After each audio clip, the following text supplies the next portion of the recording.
Welcome back to Nifty 50 Photographers. Now in today's video I'm going to deal with a subject that many people find hard, and that's using off-camera flash. Now it doesn't have to be hard. I'm going to demystify it for you, show you how to simply use it. This will really help your photography, especially if you're doing things like portraits, because it will allow you to take the harshness out of the flash. What do we need? Well, the first thing we need obviously is to have an off-camera flash. Now I'm using this Nikon speedlight. I used to use Nikon before I switched to Sony, and no need to throw away all your gear just because you change brand. And to trigger this, because I want it off the camera, I need to use a remote control. Now you might have that built into your camera, but if you don't, you will need a remote control. So what you have is one of these. This is a transmitter.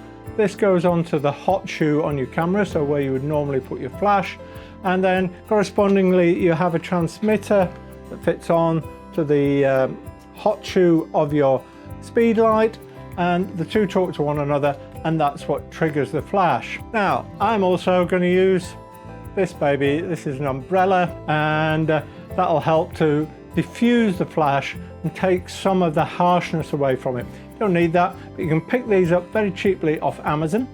I'm going to mount my flash on a tripod. I'll show you that setup just now with the umbrella, so we've got a nice diffused flash. Now I'm going to take a selfie. The first problem I've got is how to trigger my camera.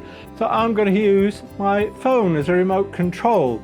That's going to trigger the camera, and the camera is going to trigger the flash.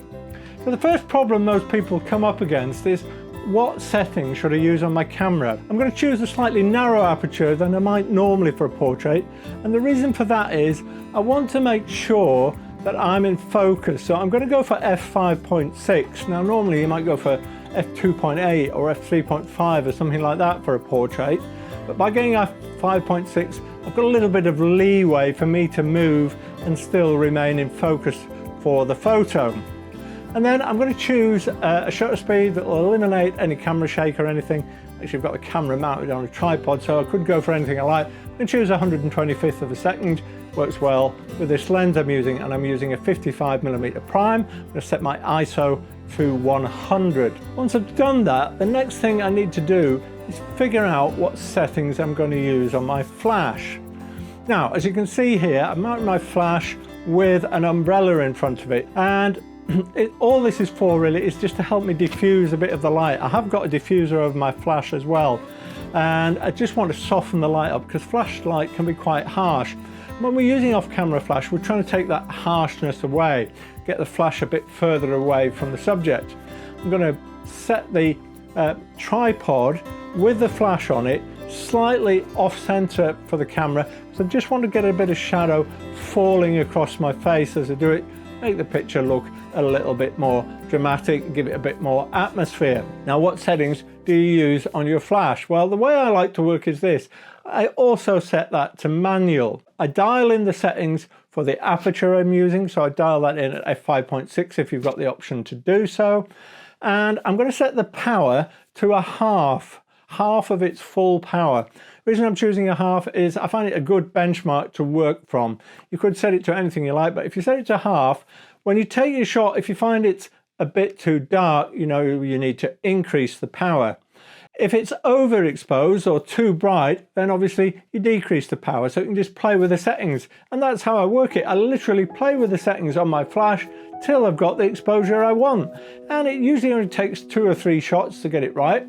Remember, you're just dealing with the exposure triangle. So if something doesn't work, you could maybe increase your aperture or change your shutter speed. Now, a couple of points you should be aware of. One is I would recommend you set your flash to be front sync, because you don't want the camera to soak up all the ambient light. What you really want in the bit to be exposed is the bit that's been exposed by the flash. So you want it set to sync with the front curtain. Now, the other thing you need to watch out for is if you choose a shutter speed that is outside the range of syncing with your camera. Now, a lot of cameras are set up for just syncing at a 60th, Others will do a range from maybe a 60th to a 250th, or they might even go slower. Just make sure it's in the range for your camera. If you're going to a very slow one, you might have an option for slow sync flash. If you're going very fast, you might have an option for high speed sync as well. So make sure you've got that set right. Once you've got all that set, then you can, hey presto, go away and take your photo. Right, let me get my flash and umbrella set up in the right place, and I'll take a couple of shots.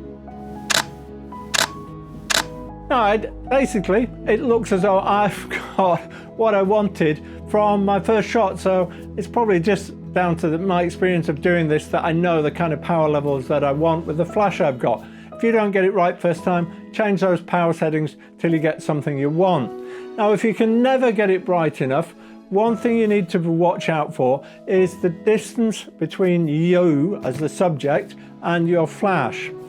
It's subject to some complicated thing called the inverse square law. Now basically what that means, as you move your light source closer to your subject, so if you halve the distance, then you will increase the power of that light by 4 times. That's the square of 2. So that's how it works, the inverse square law. Similarly, if you take it away, then you would reduce the power by the inverse square as well. So that's another way of controlling how much light falls onto your subject. I would recommend as a beginner, you just start with keeping your flash a sensible distance away, perhaps 1 meter or 2 meters, and keep it that same distance, and then play around with those other settings so you're only playing with one side of the exposure triangle, not all 3 at once. And then make sure you get the exposure you want. So here are a few of the shots I took, and they look like they're nicely exposed, and you can see how the flash has been softened by using the modifier. So go out and practice is really the only way to do this. Try it a few times. You'll be surprised actually how easy it can be and how transformative it can be compared to a flash that's stuck on the top of your camera. Now, if you're not familiar with using your camera in manual, I really recommend that you have a look at this playlist, which will teach you all the basics of how to get the most out of your camera, and that'll get you confident with using it in manual. So in the meantime, get out and have some fun with that camera, and I look forward to seeing you in the next video.